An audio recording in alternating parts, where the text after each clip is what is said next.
increase interactive stream. I'm the Aaron, recoil of and the Auto we've 5. got a special stream today where we're showcasing some of the custom content for Day of Infamy.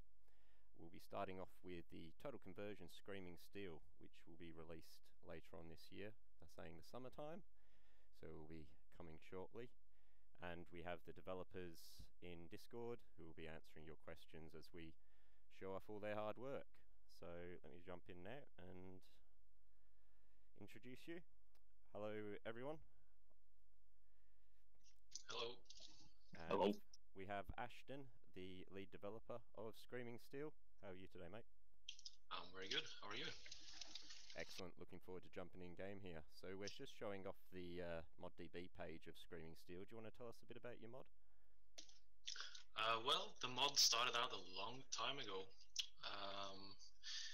It actually dates back to the Half-Life 1 days when there was a mod called The Trenches. And then that developed into WW1 Source, which was an old Half-Life 2 mod. And now we're here in Day of Infamy as Screaming Steel. Yeah, I was just showing the news going back all the way to 2008. And we've been working on it for quite a few years. Myself, I've been there for 5 years now, I think. And we worked on Screaming Steel for Day of Infamy for a bit over a year.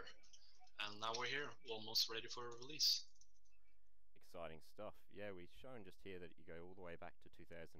So originally this was a mod for the Half-Life 2 development kit, right? That's correct, and the base roots go back even further to 2004, 2005 with the Half-Life 1 mod called The Trenches. So originally Screaming Steel was WW1 Source, and you had a release for the Half-Life 2 engine multiplayer. How was that taken? That's correct, that was back in 2000. We had a release, and yeah, it's been quite a while. But now we're finally ready for another version of the project. So what's the main differences between the Source version and the Day of Infamy version? The base gameplay feels a bit slower, a bit more tactical. WW1 Source back in the day was known as a bit of an arcade experience, so to say. But with Screaming Steel, it's a bit more tactical, a bit more akin to Day of Infamy.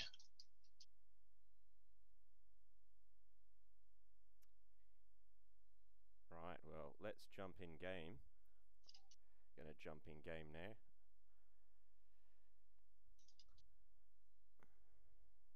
Alex, are you there?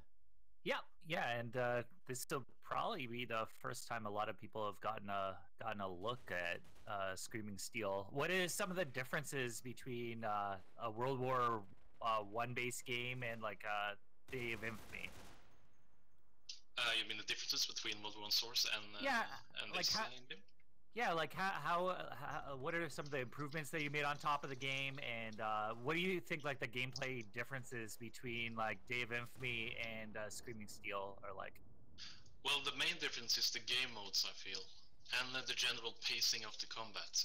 With Day of Infamy, you have a huge focus on very close quarter combat in urban environments, but World War I doesn't really lend itself that well to that.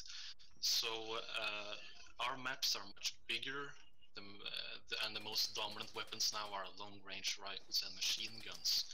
So all in all, you basically need to be a bit more careful, I think, than in vanilla Day of Infamy when playing. It's a bit more brutal, and it's harder to advance, you noticed. So we've got the original. And what are some of the weaponry seems to be like a big difference. It's the biggest thing that I noticed when I've been doing some play testing before. What are some of the, like, do you think the game kind of slows down because it's a lot more less semi-automatics and more bolt actions and that sort of thing, and a lot more trench warfare versus like a lot of these charging scenarios I seem to get into with Day of Infamy? Yeah, absolutely. As I mentioned, the most dominant weapons and the most common weapons right now are bolt-action rifles and light machine guns. So the combat is long range. You'll be picked off much more easily, I reckon, at longer ranges. And you basically, well, there's a heavy emphasis on using smoke and cover and firing tactics and so on. So, like, I know one thing that has dotted a lot of your maps is that you have like impact craters, which are like specific points that you could kind of use to duck down and take cover. Because in some of these like wide open fields and that sort of thing, it's kind of the only cover that you have. Because it's more of like a trench warfare style game. Do you think like you're gonna find like people are gonna find lots of different routes to do flanking and that sort of thing as well? Yeah, absolutely. Flanking is very viable on the maps. Some of the maps are quite large, so flanking definitely helps. Charging head-on a machine gun's not a very wise idea, so the craters and stuff, they definitely help. And you know, the environments aren't very urban, except for a few maps. So yeah, that's how it is. And how many maps have you got planned currently for the release? For the first release, we've got 4 maps planned. 3 of them are mostly open fielded areas, very open, very wide stretched, and there's 1 urban map, which I think will be showing off later in the stream. Excellent. So this map is currently the Somme. This is the Somme, yeah.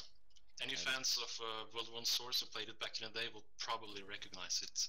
It's one of the maps we've basically ported over. We haven't changed that much. It was a fan favorite back in the day, and hopefully it stays that way with Screaming Steel. And good. yeah, what kind of battles did you guys take inspiration? Obviously, it's kind of the names of some of your maps, but what made you choose those specific like historical war scenarios to feature inside of the game? Well, when looking at scenarios we could map out, we basically took a look at the whole war. We didn't focus on a single year or a single location. So we have a pretty varied map pool with a lot of variety. So we got urban areas from the late war, and we got like very open fielded maps from the early war with lots of grass and lush green cover. And then we got maps like Passchendaele, which some viewers might have heard of, which was a battle which was basically a hell of mud, which looks very different from all of our other maps. Yeah, I know. I'm particularly familiar with Passchendaele because they use it as basically a Canadian war history, like a World War I history thing, over and over and over again. And they actually made a Canadian-made movie here about Passchendaele specifically, and the actual movie might be one of the worst movies that I've ever seen. But it's pretty cheese. It's pretty bad, eh? Pretty bad, It's not eh? the worst movie I've seen, but it's cheese. Well, here's hoping the map is better. But so far, yeah, the map seems to be much better than the movie that was based on the same battle. But I can see why like the original battle would be a kind of like a slog, and this one is very interesting because although, like I said, it is wide open, you do have all these places that you can kind of find and take cover still without actually putting in, let's say, boxes or extra vehicles that wouldn't be kind of realistic to that scenario. Yeah, absolutely. So, have you guys got gas in this? Because there was some yellow smoke that dropped. Yeah, you might have seen some yellow smoke. That's our mustard gas we got in game. It's a pretty hefty area denial weapon. Otherwise known as Spicy Wind. Otherwise known as Spicy Wind. And you heard Kai talk already, but you probably recognize him as a voice from Day of Infamy, doing the Canadian voices inside of the game. Yeah, howdy, folks. Welcome to the stream. He sounds exactly in real life like he does inside of the game. It's another one of those weird scenarios where you talk to these people outside of the game, and it's like talking to Mikey. Every time I talk to Kai, I kind of laugh a little bit because I'm hear him so often inside of the game. It's weird to hear him also inside of Discord. It's almost like I'm surrounding you closer and closer. Ooh. Yeah, exactly. There are many copies. Thankfully, it's not a problem. The clones. Thankfully, it's not a problem that I personally share myself. I've got too many voices to remember what my original one sounds like. Yeah, we have a bunch of people on the voice. So, what for the voice actors? Have you guys started contributing, or are you guys planning to contribute to the project? And what are you guys looking to do on it? We already have. What you're listening to right now in the game is the work that we've already put into it, both the British and the Canadian voices. So, for the most part, the voices are all brand new. Literally everything you hear in the mod, assuming you've subscribed to the VO on the workshop. I'm sure Ash will be able to explain more about why you need to do that later. But yeah, everything that you hear in the mod is all brand new voiceovers. So how many lines is that you've had to replace exactly? Probably like 700. Give or take. Wow. So the thing is as complete new well, voiceover.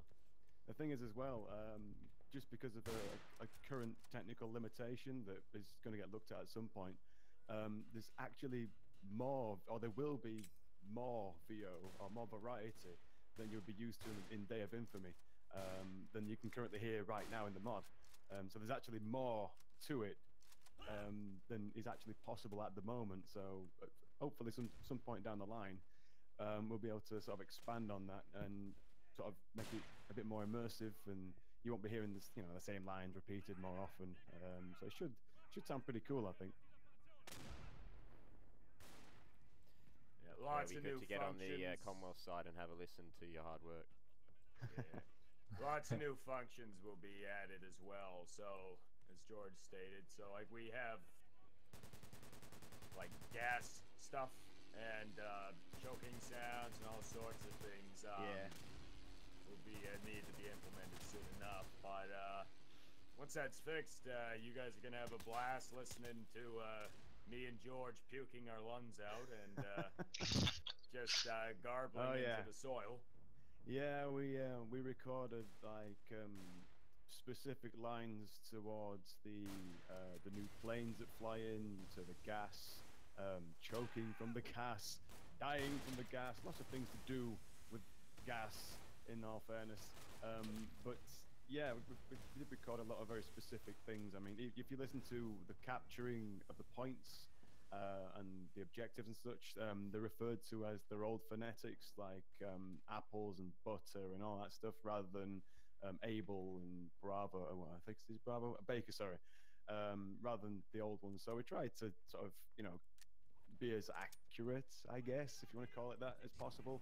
Or at least make it feel like it belongs in a World War I environment as opposed to Day of Infamy. Make it, so it actually sort of sounded like, yeah, this is definitely something different from the normal DWI voices. Yeah. And are you looking for a German voice actor as well? German voice actor would be nice. I do know some German voice actors to add. It's just a matter of their schedule, and yeah, it's once their schedule opens up, I'll probably see about bringing them in on the mod. But yeah, as George was saying, we definitely took a much different direction, even with the characters and how they sound and how their personalities were. It was a little bit different with the conditions with the soldiers back then in a lot of different ways. Just even how they were as people in some instances, but tried to sort of be a bit more serious this time round. I mean, I know that a lot of the lines in DOI for the British, the Canadian, and the Scots that I did as well are all some of them are quite memorable, and people sort of when something always comes to mind when they sort of like remember the Scottish guy or something he said. But I tried to sort of this time make it, all right, we had a bit of fun that time, but let's try and, this was a pretty serious war. Not that World War II wasn't, but this had a much darker thing, darker vibe to it. So we thought we should probably make it a little bit more serious, a little bit more stern. Gritty. A bit more gritty. So, I mean, you can definitely hear it. I mean, I tried my best to sort of, like on the suppressed lines, for example, I tried to make him as like the guy's panicking, like really panicking. He's not just sort of getting angry or shouting. He's scared. He's scared out of his wits. So when you hear some of the lines when like the planes are coming in or the gas is coming in, I mean, I was in the booth just screaming my head off, just sort of trying to imagine, like, you know, I'm literally, you know, death is literally right there flying towards me, and I am very very real chance that my character is going to get torn to shreds any second now. So I tried to sort of reflect that in the lines. I tried my best. I think it came out okay though. Yeah, this war in general was the first with a lot of new weapons, with machine guns, gas, and there was a really good German term that kind of categorized this era pretty well, encapsulated, if you will, Mensch material. With Germans, it's been considered a very callous and inhuman term because it literally just means human material, and there would be detached officers literally writing that in their report. So just to give an example of how callous and brutal this war was, and I think we did our research, we tried our best to really reflect that. Yeah, Wow, it definitely brutal. feels more gritty in my opinion compared to the vanilla Day of Infamy. I'm noticing a lot more melee kills. Have you changed the way the melee system works? Oh yeah, we have, haven't we? Yeah, the melee system has seen some changes.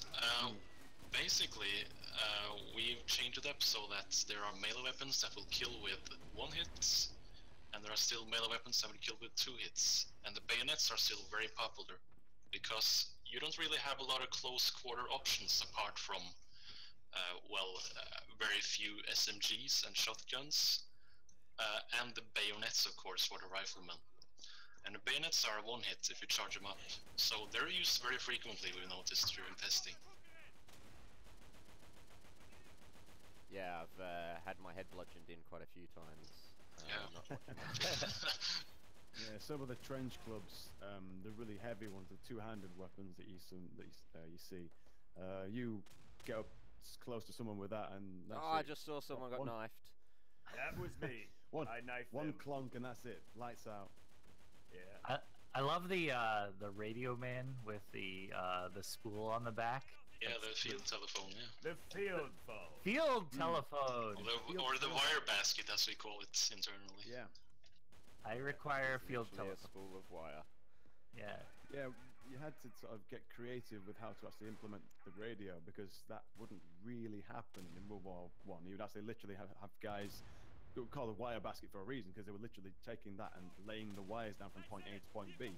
Because radio communication is like, you know, brand new, sort of experimental stuff almost. Yeah, and they were using like the phone technology was definitely implemented 1880s first came out. But even so, phones were kind of unreliable at times, and like in real life, Morse code was used quite a bit too.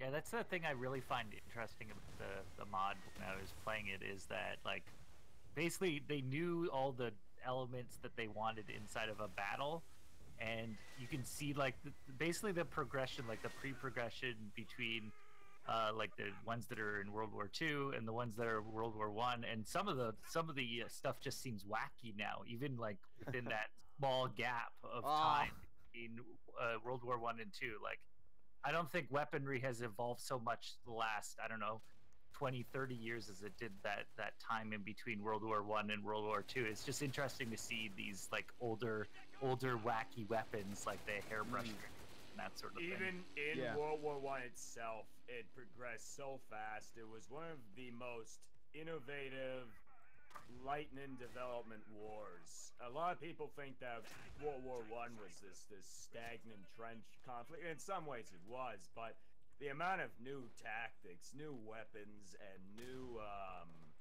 mentalities even towards warfare were quite the evolution of it was this on hyperspeed. People thought war was just this big sort of adventure to go on prior to the war, and then World War One changed that outlook pretty quick.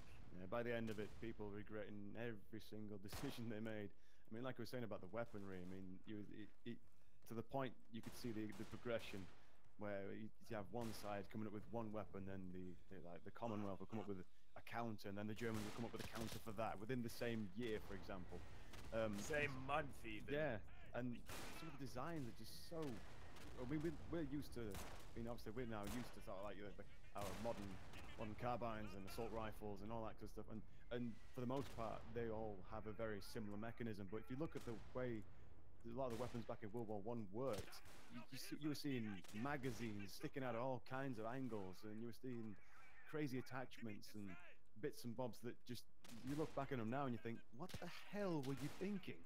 This was never going to work. But it was crazy. It was interesting. It's probably why I quite like these eras, because of the actual the weaponry and the technology at the time is just, it's bizarre, but it's interesting to see. It's interesting to use and see the way they work. Because sorry, it's easy for us to say with all that knowledge we have that they gave to us, they invented, they were needed to find the ways to create all the stuff. Just take, for example, submachine guns. It was invented within First World War, the first used within First World War. We just can't imagine warfare without submachine guns now, and you just need to understand that they didn't had that amount of information we have now. It's very interesting to see how they tried their, and what mistakes did they make, and how did they come out with different designs and stuff. Yeah, and like even like with a lot of iconic terms and language even from these weapons were pretty notable. Like, it's pretty colorful, some of the terms described, like with the Germans in particular. They marked their artillery, their gas shells, with different colored crosses. You had Grundkreuz, Blue Cross, Rot Cross, all that sort of stuff, where it was just a whole bunch of different stuff like that, and then mixing all of these different ones is they referred to different gases. Was Buntscheiben. I'm probably mispronouncing that, but that literally means colorful shooting. So you had all sorts of crazy terms even for these sorts of things, and the tank even was a code name. It was so, like, we referred to the Mark V tanks on the British side as literally water tanks to defy German spies and efforts like that. So it was a war that was just a technological race against the other. Yeah, it's interesting that I can see, like, with every one of those World War weapons, what they really wanted out of the weapon, and like it just looks rough because the technology wasn't there yet. So like you see the purpose behind some of them, like, I don't know, the one, like, I forget what it's called, but the one that looks like a pistol with a massive like drum mag on it. One's like I could, yeah, like I could see what you're going for, but then it's like, well, what is probably the best setup for this gun to become in the future, right? Like, what do we really want out of it? So those are the ones that I love firing, because it's like, I could never see anybody using that in a battle after this war, and it's only like these opportunities where you have a game like a World War I game that starts using that type of weaponry that they get exposed to what people were actually using back then. Well, this pistol carbine has interesting history itself, because it was initially developed as weapon for rear line troops that they needed to find something between pistols, because they are too weak if they, like, artillery crews are attacked by cavalry or another infantry unit, but rifles are too big and bulky these days, and they tried to create something different. And only then, with creating of stormtrooper tactics and stuff, they found that this small weapon that very capable to use within 200 meters, where it's most useful. So only then it evolved to the concept of submachine gun. They also tried to use it in fully automatic mode, but it wasn't too successful.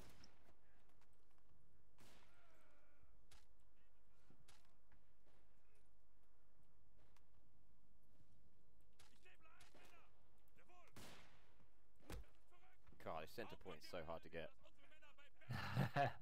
What do you guys think is like kind of the meta for the gameplay right now? Do you think it's similar to Day of Infamy, like with smoking into a place and dropping airstrikes on specific points and that sort of thing, or is it like in what ways is the current meta and the way you guys play the game different, or is it has been evolving over time as you guys have been doing playtesting? It's definitely useful to use smoke, as you said. The gameplay formula has been relatively similar throughout the development cycle, actually. We had, from the start, we envisioned that rifles and machine guns would be the most dominant weapons, and that we would have a few classes who would specialize in close quarter warfare.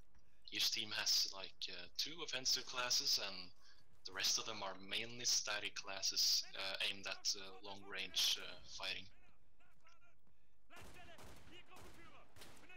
I would also say that probably one of the most terrifying classes in this game is the machine gunner. If you are pitted against a machine gunner, you're trying to go across a field or a hill or anywhere that a machine gun is pointed at you, you're quickly going to be turning into a bunch of hamburger meat really fast, and you're going to be slattered like sauce across the field with those things.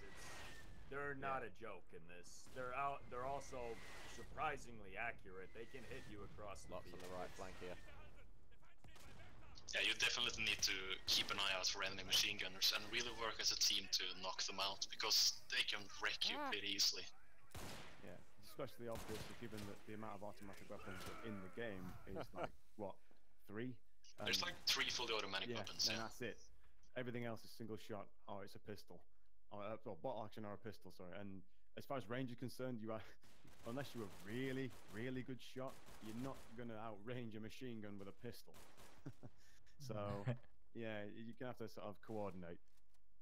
Well, I know you guys have been adjusting at least a couple times from what I saw, the ranges on some of the weapons too, or at least their accuracy over range. Like the bolt action rifles were, it seemed like they were really good at the start, and then you guys toned them down, and you're kind of tuning them back up again. But what is it like for you guys to bounce everything with an internal team right now? It's a mixed experience. It's pretty difficult, but it's very rewarding when you get it right. I think we have it pretty good now. I think it's not too bad. It's not too bad. Needs a bit of further tweaking. It's a constant sort of process, isn't it? Really. Yeah, exactly. Lots of tweaking and lots of freaking and lots of dying face first. Lots of that too. Absolutely. Run into a brick wall over and over again. Yeah, until you just manage to find a way through the brick wall, pretty much. Notice some classes don't have a primary weapon, and they, like the officer, they can only equip a sidearm. Yeah, that's right. The officers are mainly supposed to use their fire support as their primary weapon, sort of, and stick together with the other team members, rely on their firepower. And there's also another class for the British called the Bomber class. His specialty is, as the name suggests, bombs, or grenades rather. And he's only got access to his pistols, some melee weapons, and those grenades. So he's really a close quarter warrior, so to speak. Yeah, I think he can carry a maximum of like 4 grenades, 4 different grenades or something. Yeah, like 5 grenades actually. In total. 5. Yeah. For those of you who have played Verdun, not that we're comparing this to that, but some of you probably already are. You guys might remember stuff like the Trench Raider from that game. Very similar role. You're supposed to flank, you're supposed to get in there with that melee weapon, throw your nades, and then preferably get out or die, which is usually the case. But yeah, every class has their role and a very specific play style directed at it. It's actually quite interesting. Like see, like, even with, like, the officer is pretty garbage at long range and whatnot, with the exception of his Collins. You got a lot more specific powers, like siege howitzers, which kind of work like Stukas in a way in the base game, and then air both sides have strafing runs they can call in, and both also have aerial denial with gas. So I would say that compared to DOI, at least, there's a lot more symmetry between the officer classes, just as a go-to. Yeah. I have noticed that some of the points on the maps are very big as well, like the capture points, especially the ones that are in the open. Is that something you guys wanted so that you have like lots of people like clashing and fighting over specific points? Basically, we wanted to promote a very attritional warfare with a lot of fighting going on in the same plates over a long period of time. So you really have to struggle for some of the capture points on our more open maps, at least. I think right now we're jumping to a showcase of the other maps that will be available. Nimi Bridge. I think we'll go Valencians. Invasion or offensive? That's the real question. I think we'll go invasion. Gotcha. The most de facto popular mod in Day of Infamy. As people love their long slogs, and I think that this mod will prove pretty popular on that front because, as you saw, we have a lot more spawn tickets than traditional Day of Infamy gameplay. 50 versus 50 in that last map, and this new map we're going to be playing here, Valencians. I probably am butchering the French pronunciation. I don't think any of us are sure how to pronounce the name. Yeah, I don't even think the French were sure, to be quite honest. But very urban map. This one will probably be a lot more familiar to vanilla Day of Infamy players. This is more of a late war map, if I'm not mistaken. Yeah, this is based on a battle which happened in the last week of the war. Could you free up Assault, please? There we go. Yes, this map being placed in the last weeks of war also allows us to historically use MP-18, famous German submachine gun. First ever used in First World War. Well, I know one of the biggest things that we had to like balance with Day of Infamy is obviously, or with any game, is you want to go like either historical accuracy versus like gameplay. How did you guys make trade-offs inside of your game? What hard decisions did you have to make in terms of historical accuracy versus gameplay? To begin with, I think some of us had some concerns about weaponry from the whole war being available in all of the maps. Some of us wanted complete historical accuracy, but we basically settled on gas and stuff being available in the early war maps, even though they shouldn't be in real life, as a small example. Basically balancing real life with the available equipment was a bit of a challenge for us. But I think we have the right balance now. I suppose as well it's a case of you've got the realism and the accuracy, but at the same time you don't want to...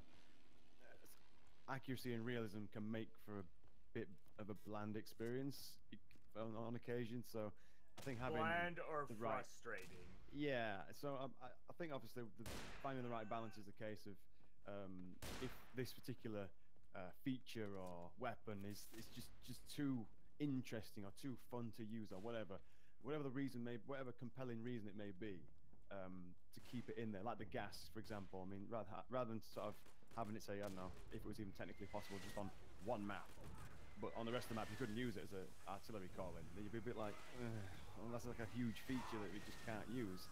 So like I said, on that sort of occasion, yes, it's best to sort of just include it everywhere, sort of deal. course, we're still working on the gas as well. At some point, we'd like to expand on various gas-related attire, if I'm not mistaken. Gas masks. Gas Gas masks. masks, indeed. Yep. This shotgun's amazing. The It Euro is, isn't 5. it? The best shotgun ever. Yeah. So Really. what would the trade-off to a gas mask be? Like, you obviously put it on, and are you immune from all gas? I believe it would be you would be immune from the gas, but it would function similar to like obscuring your vision. I think the same way our was it the night need vision? guiding binoculars, sensor. yeah. Yeah, Today, sorry. something similar how the binoculars work. It would actually obscure your vision. So Today it would we're grey showing out off the sides mods of for the Day of screen and Infamy, some whatnot. of the So custom content you'd you sort of can like have expect tunnel vision coming almost. up. That's, Yeah, and it would also community. have We're showcasing obstructing streaming still at the elements, moment. and I Yeah, believe there was talk sometime in the summer.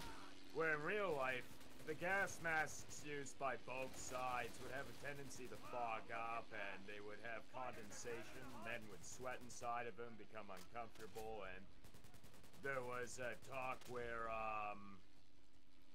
not only would there be obstructing elements and limited pool of vision where it's like the binoculars, but it might even have like more like visibility problems, like some sort of condensation or all sorts of problems. And I'm not sure if we're going to be able to implement this idea, but it could even affect your stamina.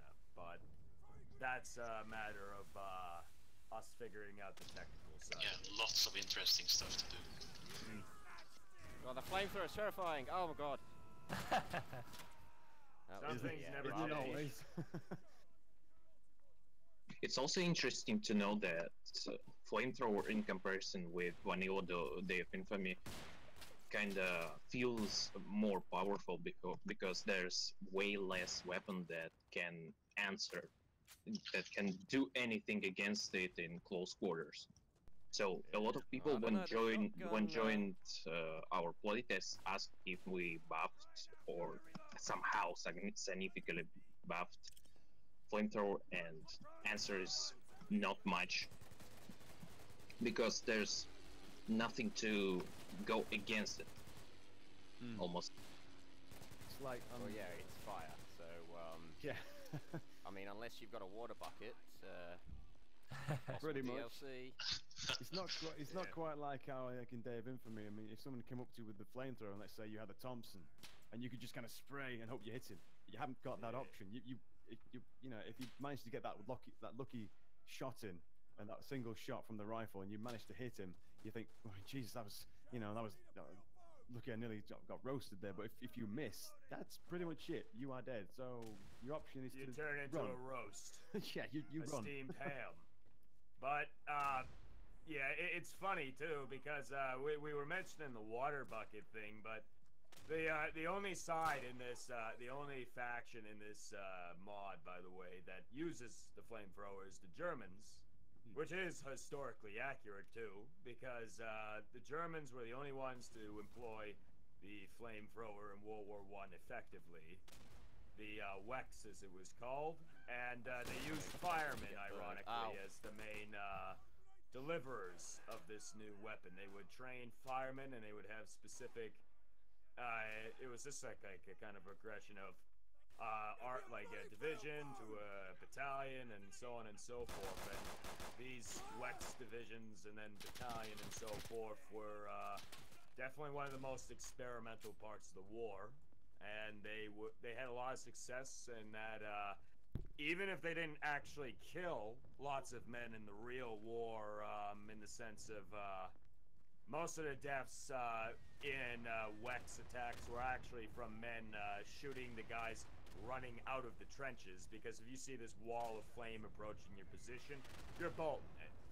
There is very few men who have the discipline and or suicidal tendencies to really stay in such a horrifying situation. So WEXs were used to flush out these trenches, and men would shoot them as they fled and whatnot, and that's how they were used in real life. And in some extents, it's not really too much different in this mod. WEXs are terrifying fighting them, and people will back away, and it offers opportunities for teammates to flank and stuff, much like it was in real life. And I take it the opposite to the Wex is this auto 5 shotgun, or he got decimated. That was me, I think. Your body vaporized, there's nothing left. I So suppose the it is. British having a shotgun and a semi-auto one at that, rather than a pump action, is pretty overpowered to World War One at least, although in World War Two. Oh, I'm on fire. I need the water bucket. Yeah. And the fun thing about the Auto 5 is that the British Army didn't really officially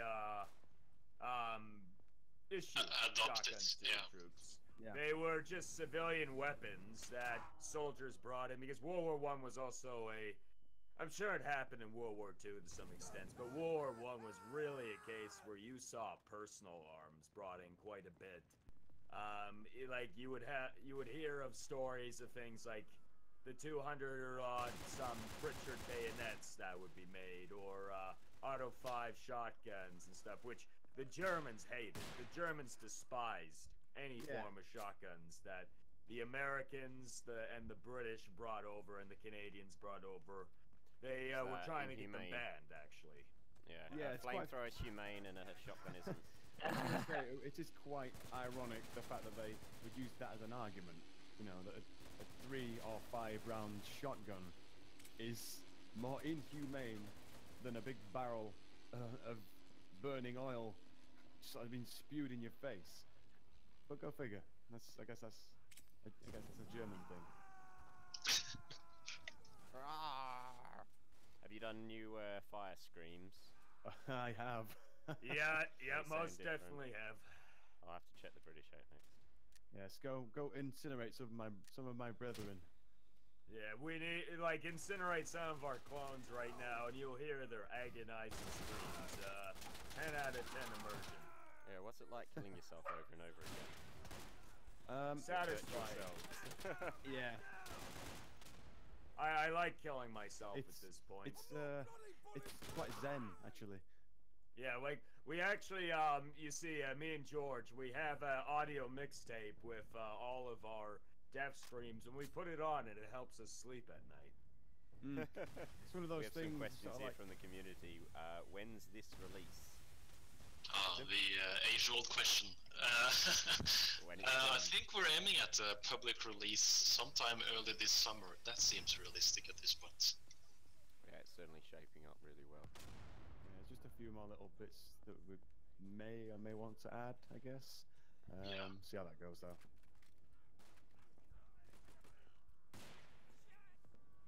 And will you guys be doing any like public testing Oh. before release? A bit unsure. I think we'll be doing some large close play tests, and then we'll basically be releasing some sort of public beta, so to say. And then we'll iterate and update that based on feedback. And can I get a key to that? You absolutely can. How much will it be? $60, just for you. Just for the key? That's for the key. DLC not included. DLC not included. Oh no, that's just for the key. We didn't say it was going to work. Yeah, you gotta pay an additional $3.99 for the patch. And will Day of Infamy maps work with Screaming Steel, or will they need changes? To play vanilla maps, that's not possible at the moment, but we might be looking at changing that, if that sounds interesting to people. That would be interesting. Dog Red in World War One. World War I, Dark Red, yeah. The unheard of, they were practicing against the French. It was a bunch of confused British soldiers going over the pond there, and they started attacking the French in Normandy for some reason. They got really drunk one night. Sorry.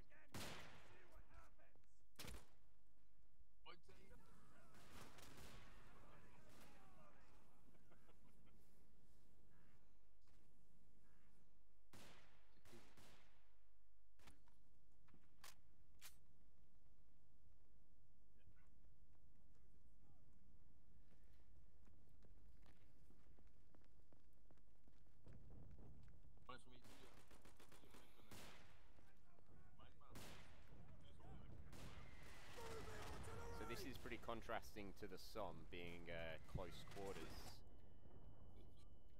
Yeah, this is very urban. Have you got any other urban maps planned?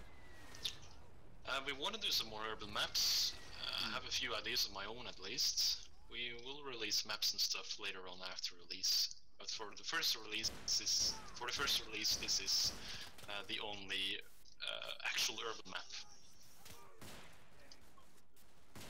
So I got a question from Twitch chat, and I'm gonna take great joy in asking you this. When can we get Russians as a playable faction?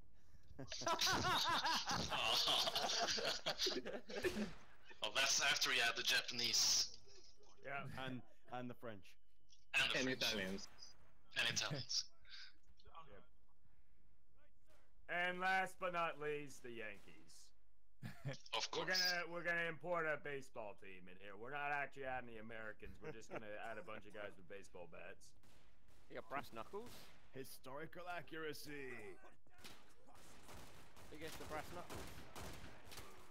Yeah, the brass knuckles are in. Who gets those? Yeah, they are. You can punch people with them, and they hurt. They hurt pretty bad. So Far Cry Away in chat says, will we get cooperative modes? Also, trench defense horde mode could be cool. You guys planning anything with AI? For the first release, we're focusing on PvP, but later on, we'll probably add the co-op modes from vanilla. Make them compatible. And You want more voiceover? Good I God. want more voiceover from you. You're just a slave driver. You're our slaves now.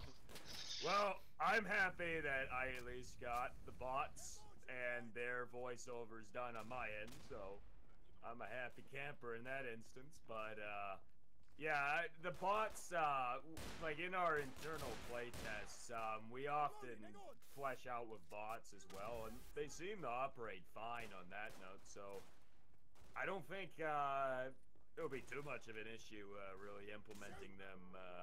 This is just my personal opinion. Ashton can whip me and put Dobby in his corner if I'm wrong. But, Yeah, no, that's absolutely doable. yeah.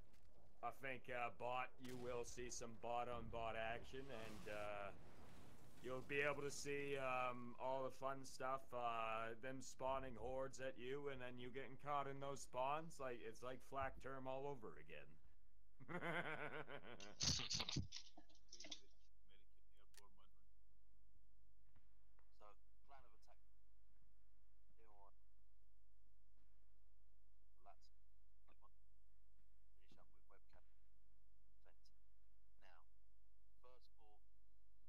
Hey, Models.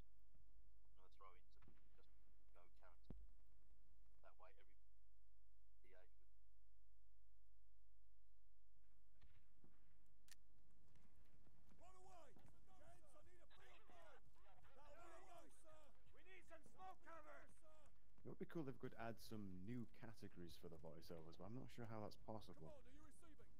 Like for the co-op and whatnot, and maybe give the bots a bit more, like with the invasions and the horde modes. Well, not invasion, but you know the actual. I don't like to call it a horde mode. It's a bit cliche, but sort of make them sound a bit more. I don't know. Organized, I guess, like different sort of commands and stuff, even if they're not necessarily executing those commands, but to sort of help with the old immersion. That'd be cool. Yeah. Yeah, like flank that machine gunner. Yeah, this yeah. guy has killed 20 of us. Get a grenade in there. I'm not entirely sure what's possible, but I kind of just stand in a big padded room and shout. That's my purpose. That's what I do. I can't wait until you guys just start re-recording all your lines for the gas mask, just more muffled. It's funny you should say that. I actually already got some filters. Got a gas mask? Yeah. Okay. Just sounds like pyro. George suffers from carbon dioxide poisoning from screaming at a gas mask too long. Just asphyxiates to death. in my own Oh, that recording booth. mustard gas looks so nasty. Let's run in it. British man found dead within a padded soft room. Yeah. Not in the same asylum. Oh, it burns. But yeah, with regards to the gas mask, I might actually be able to sort something for that. Some sort of little fancy edits that I did. I mean, I actually did most of the sort of radio edits and whatnot for the HQ lines as well, which I actually re-recorded those too to sort of indicate the heavy siege artillery and the biplane strafing run and the gas and whatnot. So you'll hear some different HQ lines as well. Yep. And like, there's a lot of colorful language and terms expressed with the Canadian voiceover in regards to that. Like, we'll say like the flyboys or whatever, or like those. Not to have an abundance of profanity on the stream, but glory whores and all sorts of terms that they used back then to identify the very well. Flying was definitely something new and exciting, but it was also filled with a lot of daredevils, to say the least. So.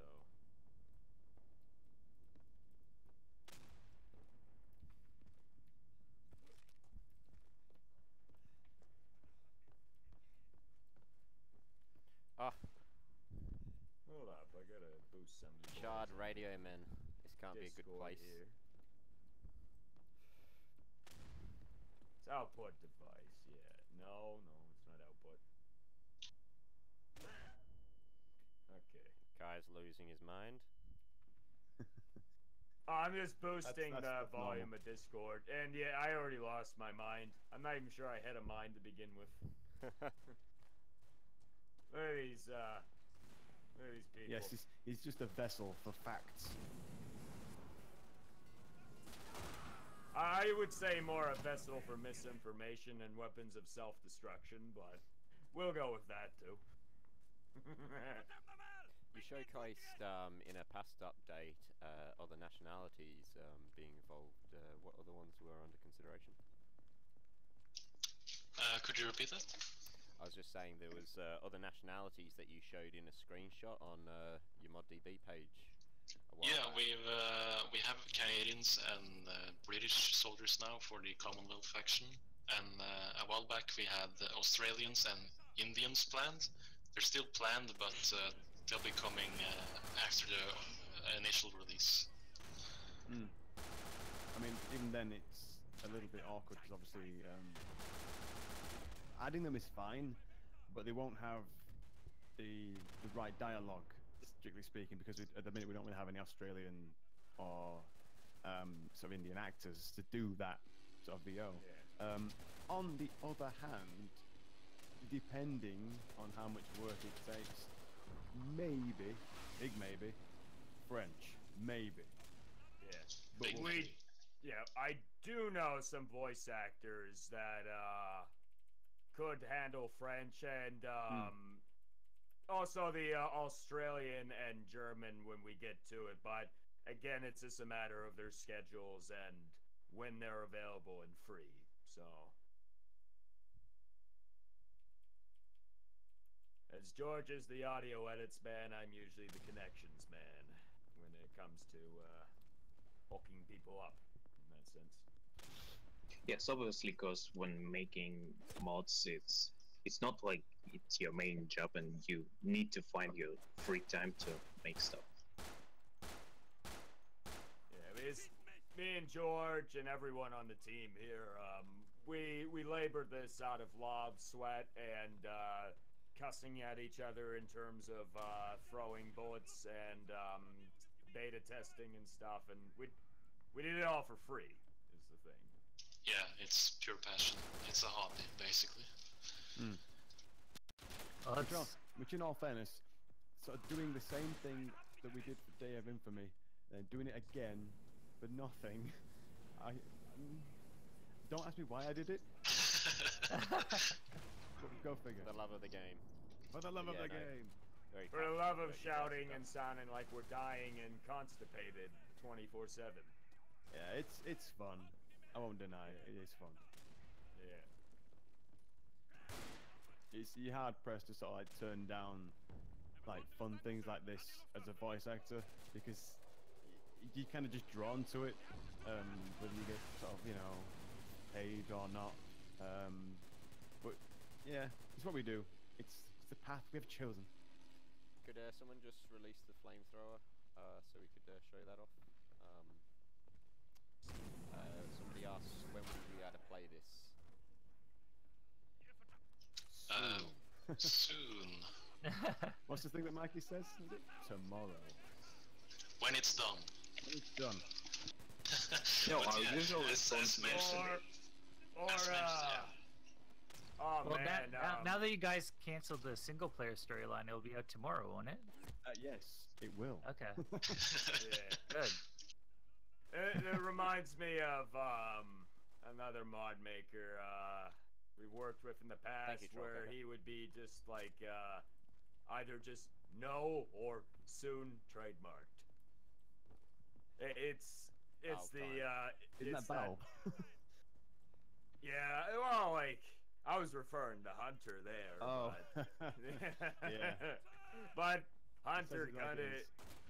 yeah. That's an interesting character, that Hunter, but that aside, that's getting off topic there. But, yeah, mod work or development in general is that's always just that ominous question nowadays. It's like, when will it be released? When will we play? Yeah. And the When? answer is soon. Well, it's not like it comes any sooner if you tell them the date, right? That's the interesting part. Like Yeah, you everybody still have to wait. like I've learned this because it's literally my daily job is like people asking you questions that get asked over and over again. It's like, well, what is the actual advantage of you getting the information of when this is being released? Like, are you taking the day off in advance, or like we're gonna let you know months in advance? It's just I want to make it special when it happens. You save this date for special date for some special people, and you don't want it ruined. Yeah, that's a good point. Ah, I have the bigger knife. Did you bring a spade to a knife fight? Yes, I did. And it worked out fine. I'm ready to dig my own grave. alright guys, well we're coming up to the end of the Streaming Steel showcase. If you've got any other questions for the team, please ask them. Next up we'll be showcasing Yeah, we want to some thank you guys custom, co-op for maps. coming on today. Yeah, it was fun. We've been excited about the mod for a while, and obviously Whoa. we've got some internal team members that are doing some contribution too. And yeah, it's shaping up really good. I liked the few times that I've got to play it so far.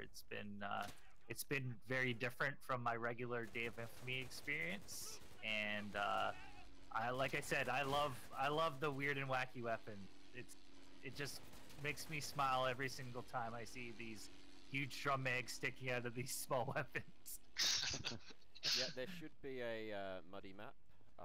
They've got other maps that aren't being showcased today, but they've got Passchendaele. yeah, got Passchendaele. You've got Newman Bridge, I believe, is another one. Nimi Bridge, yeah. British Defeat Simulator.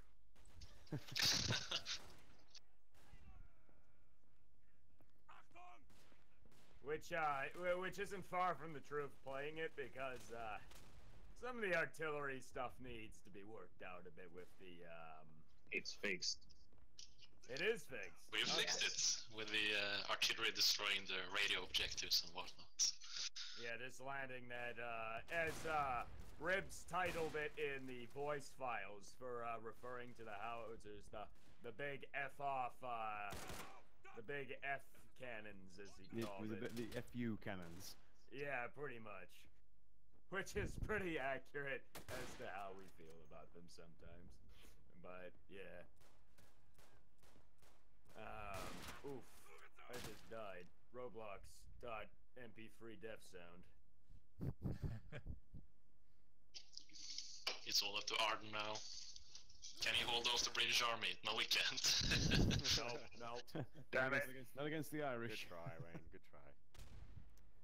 Alright guys, well thank you very much for that showcase, and as we say, if you've got any questions, please drop them in chat. The developers will be there, happy to answer your questions, and we're going to jump over now to some custom co-op maps for Dave Infamy.